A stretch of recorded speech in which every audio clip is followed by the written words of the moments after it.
Hello to everyone, again welcome on my YouTube channel तेरा मेरा maths. I hope आप सभी ठीक होंगे और अपनी जो तैयारी है टीजीटी के लिए बहुत अच्छे से कर रहे होंगे। तो आपकी तैयारी में आपकी हेल्प करने के लिए मैं अपना लेक्चर नंबर 3 लेके आई हूँ ऑन वेक्टर एनालिसिस। तो इससे पहले वाले लेक्चर आपको कहाँ मिलेंगे, पूरे सीक्वेंस में सारी वीडियोस आपको मिल जाएगी। Check description box of this video, तो वहाँ पे एक प्लेलिस्ट का आपको लिंक मिलेगा टीजीटी रिवीजन करके। तो वहाँ पे सारी वीडियोस आपको पूरे सीक्वेंस में मिल जाएगी। तो जिसने पिछली वीडियोस नहीं देखी है तो वहाँ से अगर आप स्टार्टिंग से कोई टॉपिक उठाते हैं तो बड़ा अच्छे से समझ आता है। तो एक जैसे बोलते हैं ट्यून सी बन जाती है, ठीक है, क्योंकि एक टॉपिक पिछले टॉपिक से कहीं ना कहीं कॉरिलेटेड होता है। तो अगर हमें पिछला बेसिक समझ होता है, समझ आ गया होता है, तो अगला पढ़ने में और मजा आता है, ठीक है। तो कुछ भी मुश्किल नहीं है, मुझे तो जितनी अभी तक मैंने आपकी क्लासेस ली मुझे नहीं लग रहा था इतना कुछ भी मुश्किल यहाँ पे कंटेंट था। सब कुछ ईजी है, बट थोड़ा आपको टाइम देना पड़ेगा, ठीक है। मुश्किल को भी टाइम दोगे वो भी हमें क्या ईजी लगने लगेगा। चलो, आज जो अभी मैं स्टार्ट करने वाली हूँ इसमें मैं कुछ ऐसे टर्म्स आपके सामने लिखने वाली हूँ जहाँ से आपको क्वेश्चन आने की संभावना जो है बहुत ज़्यादा होती है। तो जैसे area of parallelogram with diagonals A vector and B vector are. Parallelogram का एरिया पूछ रहे हैं लेकिन आपको उसके दो डायगोनल्स दे दिए, आपको ए वेक्टर एंड बी वेक्टर। हमें ना जस्ट फॉर्मूले पढ़ने हैं, ठीक है। मुझे नहीं पूरा आपको डायग्राम बना के एक्सप्लेन करना कि हाँ जी यहाँ से ये परपेंडिकुलर ड्रॉ करो, ऐसे करो, हमें कुछ नहीं करना। मुझे जस्ट यहाँ से क्या पढ़ना है, इसका फॉर्मूला पढ़ना है, ताकि क्वेश्चन में कुछ भी पूछा गया हो यहाँ से तो मैं अपना फॉर्मूला वहाँ पे डायरेक्ट यूज करूँ। तो इसका आप फॉर्मूला नोट कर लें, हाफ ऑफ मॉडुलस। देखो मॉडुलस का बड़ा रोल होता है, तो जहां भी मोड मैं लगा रही हूँ क्रॉस बी वेक्टर, ठीक है। तो हाफ ए क्रॉस बी का मॉडुलस, ठीक है। तो ए क्रॉस बी आई थिंक मैंने अभी तक आपको कोई भी क्वेश्चन नहीं, मैंने क्रॉस प्रोडक्ट तो पढ़ा दिया आपको, लेकिन क्रॉस प्रोडक्ट निकालना है अभी मैंने अपनी वीडियो में नहीं बताया, कोई नहीं, आगे हम फर्दर निकालते हैं। तो ये नोट डाउन कर लो अच्छे से। तो उसके बाद जो मैं सेकंड लिख रही हूँ इसको भी नोट डाउन करते जाओ, अपने नोट्स बनाते जाओ। तो ये है नेक्स्ट फॉर्मूला जिसमें area of triangle with adjacent side, adjacent. तो area of triangle with adjacent side, area of adjacent side में साथ साथ वाली, जैसे ये और ये, ठीक है। ये एडजेसेंट हमें ए वेक्टर और बी वेक्टर दे रखा है, इसका एरिया निकालना। तो सेम एरिया ऑफ पैरेललोग्राम जैसे ये देख लो, हाफ मॉडुलस किसका, ए क्रॉस बी वेक्टर का। तो इसको नोट डाउन कर लो। अब क्वेश्चन देती हूँ, ठीक है, फॉर्मूले लिख दिए, क्वेश्चन दे रही हूँ, ट्राई करके देखो। Students note down this question and try to solve it, फिर हम भी करते हैं बाद में, ठीक है। क्वेश्चन नोट कर लो, हमें ट्राइंगल की बात हो रही है, एडजेसेंट साइड दे रखी है, फॉर्मूला बिल्कुल उसके सिर पे दे रखा है। तो फ्रेंड जो मुझे वैल्यू पुट करनी है ना वो यहाँ पे पुट करनी है, ठीक है। तो सबसे पहले मैं ए क्रॉस बी निकाल लेती हूँ, तो साथ साथ क्रॉस प्रोडक्ट भी आपको क्लियर हो जाएगा। जिनको नहीं पता कैसे निकालते हैं वो ध्यान से नोट कर लें। तो जैसे मुझे ए बी दे रखा है, मुझे यहाँ से निकालना है क्रॉस प्रोडक्ट। तो हमें क्या करना होता है, मुझे ए क्रॉस बी निकालना है यहाँ से। तो सबसे पहले मैंने लिख दिया आई कैप जे कैप के कैप, ठीक है। हमने ये टर्म लिख दी, आई कैप जे कैप एंड के कैप। तो आई वाले सबसे पहले ए वेक्टर को लिख दो, आई वाले कौन से हैं, मैग्नीट्यूड टर्म्स लिखनी, जस्ट नंबर। यहाँ से है 2, यहाँ से -1, यहाँ से 1, यहाँ से 1, 1 एंड 1, ठीक है, इतना लिख दिया। अब हम कैसे, मुझे नहीं पता आप कैसे सॉल्व करते हो, जैसे मैं करती हूँ मैं आपको वो बताने लगी। आई कैप लिख दिया।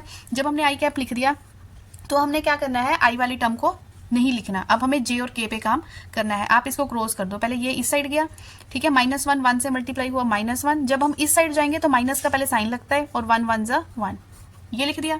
फिर जब जे को लिखते हैं तो माइनस साइन करके लिखते हैं, ठीक है, -j, ठीक है। जिसको लिख रहे हैं वो वाली टर्म्स को नहीं हम यूज करेंगे। अब आई और के को देखो, सबसे पहले 1 और 2 मल्टीप्लाई हुआ 2, अब इस साइड को जाओगे तो माइनस का साइन लगेगा, फिर प्लस के कैप। अब के कैप पे अब फिंगर रख लो, उसको छुपा दो। के कैप वाली टर्म हमने नहीं लिखनी है, हमने आई और जे में क्रॉस करना है। तो सबसे पहले हम इस साइड जाते हैं, तो ये हो गया 2 1 जा 2, इस साइड जाने के लिए माइनस लगता है, पर एक ऑलरेडी माइनस है तो माइनस माइनस हो गया प्लस, ठीक है।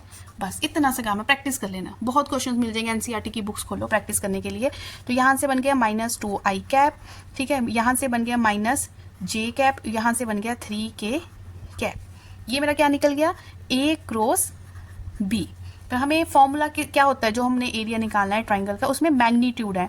जब हम किसी चीज़ का मैग्नीट्यूड निकालते हैं तो कैसे निकालते हैं, √ऑफ जो आई जे के हमें नंबर यहाँ से मैग्नीट्यूड टर्म्स दे रखी होती है उनका हम स्क्वायर कर देते हैं। तो यहाँ से -2 का स्क्वायर प्लस यहाँ से -1 का स्क्वायर प्लस यहाँ से 3 का स्क्वायर, ठीक है। तो कर दो। तो स्टूडेंट सॉल्व करो, √14 आ गया, √14। जो फॉर्मूला देखो, अब मेरे पास मतलब क्या आ गया, magnitude of A cross B का आंसर सॉल्व किया, वो आ गया √40। अब क्वेश्चन जो पूछा गया था वहां पे वैल्यू पुट कर दो, ठीक है, 1/2, और इसकी जगह क्या, इसको तो मैंने सॉल्व कर लिया, तो यहाँ से आ गया √14। तो ये मेरा क्या आ गया, आंसर है, ठीक है। बस क्रॉस प्रोडक्ट कैसे निकालते हैं उसके बेस काफी क्वेश्चन आपको मिले, वो सॉल्व कर लो, फिर मैग्नीट्यूड भी निकालना है, आंसर आ गया, फॉर्मूला पता था, ठीक है, बिल्कुल सिंपल था, ऐसी कोई बात नहीं है। अब नेक्स्ट एक और फॉर्मूला नोट करो। तो अगले जो नोट नंबर 3 है, इसमें मैंने क्या लिखा कि area of triangle, simple area of triangle दे रखा है, तो हमने इस तरह से लिखना है हाफ मैग्नीट्यूड किसका, ए बी क्रॉस ए सी। और जो यहाँ पे ए बी है वो हम कैसे निकालते हैं, जो भी वी वेक्टर है उसमें से ए वेक्टर को माइनस करके। कोई नहीं, क्वेश्चन करेंगे क्लियर हो जाएगा, बस फिलहाल नोट डाउन कर लो इसको, ठीक है। एरिया ऑफ ट्राइंगल कैसे निकालोगे अगर क्वेश्चन में पूछा जाए। अब नेक्स्ट एक और नोट मैं आपको लिखवाने वाली हूँ।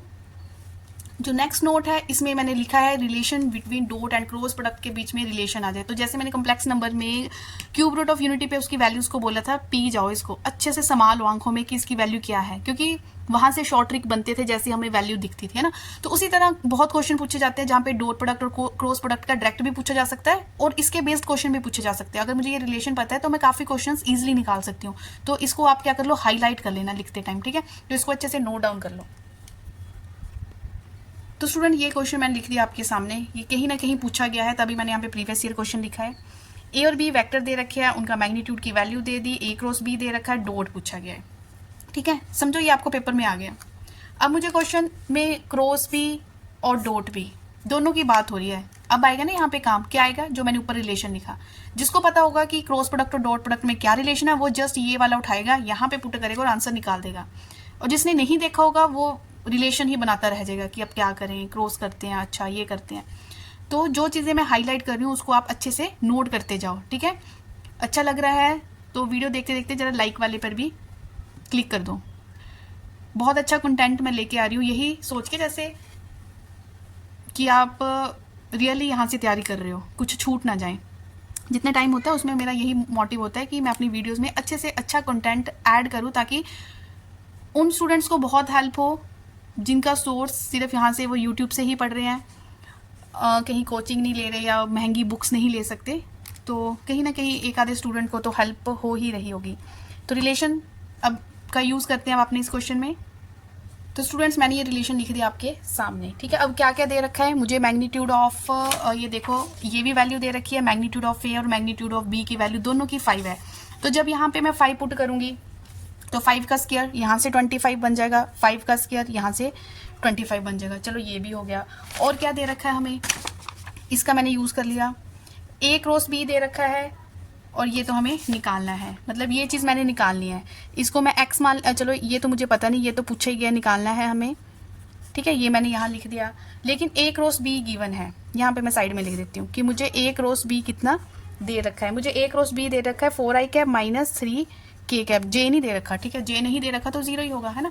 तो यहाँ पे मुझे मैग्नीट्यूड लेना है बच्चों, डायरेक्ट वैल्यू मत पुट कर देना, ठीक है। मैग्नीट्यूड लेना है, तो मैंने अभी आपको मैग्नीट्यूड लेना तो बता ही दिया कि कैसे लेते हैं किसी भी चीज़ का magnitude. Under root of I cap का जो भी उसका मैग्नीट्यूड है कितना है 4 का स्क्वायर 16 प्लस माइनस 3 का स्क्वायर 9, यहाँ से 25, ये आ गया 5 आ गया। लेकिन फॉर्मूले में हम स्क्वायर यूज़ कर रहे हैं तो यहाँ से भी कितना आ गया 25, ठीक है। तो बस सॉल्व कर दो, अब तो बच्चों जैसी कैलकुलेशन है, ठीक है। इसको सॉल्व कर दो, यहाँ ये बन गया 625, ठीक है। 625 में से 25 उधर जाके माइनस हो गए तो ये बन गया 600। मुझे जस्ट क्या चाहिए, ए डॉट बी, स्क्वायर को मैंने उस साइड शिफ्ट किया तो रूट ऑफ 600 हो गया। रूट ऑफ 600 स्टूडेंट्स कितना होता है, तो ये हो गया मेरे पास, ठीक है। तो कितना होता है 10√6, तो ये मेरा फाइनल आंसर आ गया है, ठीक है। और क्वेश्चन में पूछा भी कितना गया था, ए डॉट बी निकालना है, ठीक है। देखो अब ना जो मेरे दिमाग में आए तो आपके दिमाग में भी आ सकता है। आप बोलोगे मैम आप तो मैग्नीट्यूड में निकाल रहे हो, है ना। तो मैग्नीट्यूड का मतलब ही क्या होता है, एक सिंगल वैल्यू। मैग्नीट्यूड जो मैंने पढ़ाया था स्टार्टिंग में कि स्केलर क्वांटिटी क्या होती है जिसका जस्ट मैग्नीट्यूड दे रखा है, तो 10 इसके साथ चाहे आप डॉट करके लिख लो चाहे मैग्नीट्यूड फॉर्म में लिखो, आंसर सेम ही आएगा, ठीक है। क्लियर हो गया होगा, ठीक है। करें फिर नेक्स्ट क्वेश्चन, अच्छे से नोट डाउन कर लो, ये इसका पूरा सोल्यूशन है। अब एक और क्वेश्चन करते हैं। तो थ्योरी और क्वेश्चन साथ साथ प्रैक्टिस करवा रही हूँ, बाद में मोस्ट इंपॉर्टेंट क्वेश्चन सारे प्रीवियस ईयर के जितने मैंने नोट किए हैं वो भी करवाऊंगी प्रैक्टिस के लिए आपको। तो बने रहे इस चैनल के साथ। नए स्टूडेंट सब्सक्राइब जरूर कर लें अगर आपको कंटेंट अच्छा लग रहा है, यही बोल सकती हूँ मैं। तो ये रहा नेक्स्ट क्वेश्चन। क्वेश्चन को देख के क्लियर हो रहा है कि यहाँ पे रिलेशन चल रहा है क्रॉस एंड डॉट प्रोडक्ट का। तो रिलेशन तो मुझे पता ही है, पता है तो जस्ट वैल्यू पुट करो। तो क्या होता है रिलेशन, तो डायरेक्ट वैल्यू पुट करने का काम करो।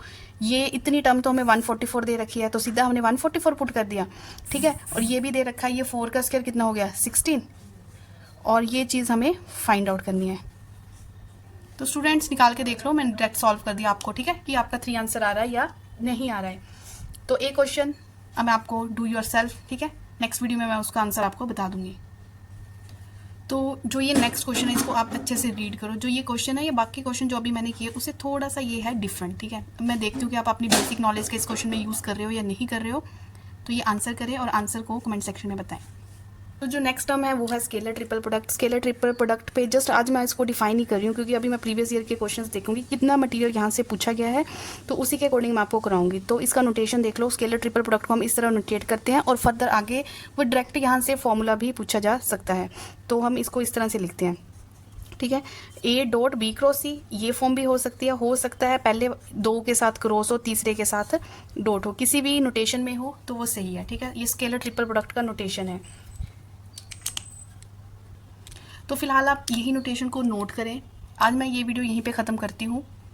जो फर्दर वीडियो होगी पहले मैं देखूंगी कि प्रीवियस ईयर में यहाँ से स्केलर ट्रिपल प्रोडक्ट और जो हमारा वेक्टर ट्रिपल प्रोडक्ट है वहाँ से कितना पूछा गया है, तो उसके अकॉर्डिंग वो सारा मटेरियल मैं अगली वीडियो में कवर अप कर दूंगी। तो मिलते हैं फिर नेक्स्ट वीडियो में। कोई भी क्वेरी हो कमेंट सेक्शन में बता सकते हो। वीडियो अच्छा लगा तो हिट द लाइक बटन, और अपने नियर डियर वंस के साथ भी इस चैनल का लिंक आप शेयर कर सकते हो। तो मिलते हैं नेक्स्ट वीडियो में। Till then take care.